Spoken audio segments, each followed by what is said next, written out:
a spy who didn't rely solely on gadgets and disguises. No, she was a master of seduction, and she knew just how to use it. She was none other than Mata Hari, a German spy and an exotic dancer who seduced all men. She was a spy who had men wrapped around her little finger. Imagine Mata Hari using her seductive ability to manipulate her targets. But there is a haunting theory surrounding her legacy. Was this exotic dancer by any chance responsible for the death of 50,000 soldiers? Moreover, did she willingly choose the path of espionage, or was she forced into it against her will? Let's find out. It is the year 1905, and Paris is ablaze with excitement. This is Mata Hari, a woman whose dances radiate an exotic mystique capable of capturing hearts and minds with a single sway of her hips. Mata Hari took the stage in Paris, weaving stories throughout her dances. She claimed to have a fascinating background that started in a sacred Indian temple. According to her, she was given the name Mata Hari, meaning Eye of the Day, by a wise priestess who taught her ancient dances. In reality, she was actually born as Margaretha Gertruida Zell in a small town in Holland. Her journey from there to fame and prosperity was truly remarkable. Let's travel to Malaysia, where she spent some time. It was there that she was exposed to Indian and Javanese culture, which later influenced her performances. She gained a superficial understanding of the dances and soaked up the richness of the region. What an extraordinary experience it must have been. As you all know, life is not always a fairy tale, and Mata Hari's personal life had its share of difficulties.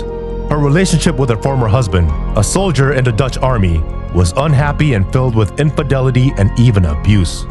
She left Malaysia and returned to Europe in search of freedom and happiness. Her journey began there. From Russia to France, her performances captivated audiences with mesmerizing dance. She used to captivate audiences by gracefully undressing during her performances, creating an unforgettable and mesmerizing experience.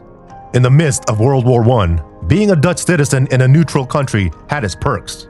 She hopped from France to the Netherlands, making pit stops in Spain and Britain. But little did she know, someone had their eye on her every shimmy and shake. Then comes the intense affair between Mata Hari and Captain Vadim Maslov. Sparks flew like fireworks in the night sky, but tragedy struck when Maslov was wounded, losing his left eye in aerial combat. Her world was about to take an unexpected turn. Here entered the French Déjeuner Bureau. They made her an offer she couldn't refuse. If she agreed to become a spy for France, they'd let her visit her injured lover. Now that's what I call a tempting twist in the plot. Mata Hari had a decision to make: dance with danger or abandon her beloved captain. French agents planned to exploit a seductive dancer to extract secrets from Germany's Crown Prince Wilhelm. But here's the twist. It turned out that the prince was a playboy, not a brave warrior, living a lavish lifestyle with politicians. But the German government desperately wanted to sweep the prince's reckless behavior under the rug.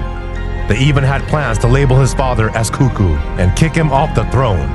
It was a game of shadows where appearances meant everything, and Mata Hari found herself caught in the whirlwind of political tricks and turns. Now in November 1916, Mata Hari found herself on a ship called Zealandia, cruising from Spain. Suddenly, the ship makes an unexpected stop at the British port of Falmouth, and guess what? Mata Hari gets slapped with a "You're under arrest" sticker. She is suddenly taken to London. There, she undergoes intense questioning that is unlike anything she has ever experienced before. Who's in charge of the interrogation? None other than Sir Basil Thompson, the master of counter-espionage at the New Scotland Yard. After her arrest in London, she admitted to working for the Bureau but later encountered uncertainty regarding her admissions. He sought assistance from the German attaché in Madrid, offering French secrets. Messages intercepted by the Douzième Bureau exposed her as Agent H-21, a German spy. Desperate times call for desperate measures, right? The Germans, tired of waiting for valuable information, decide to reveal themselves. They expose Mata Hari to the French authorities, setting the stage for her epic downfall.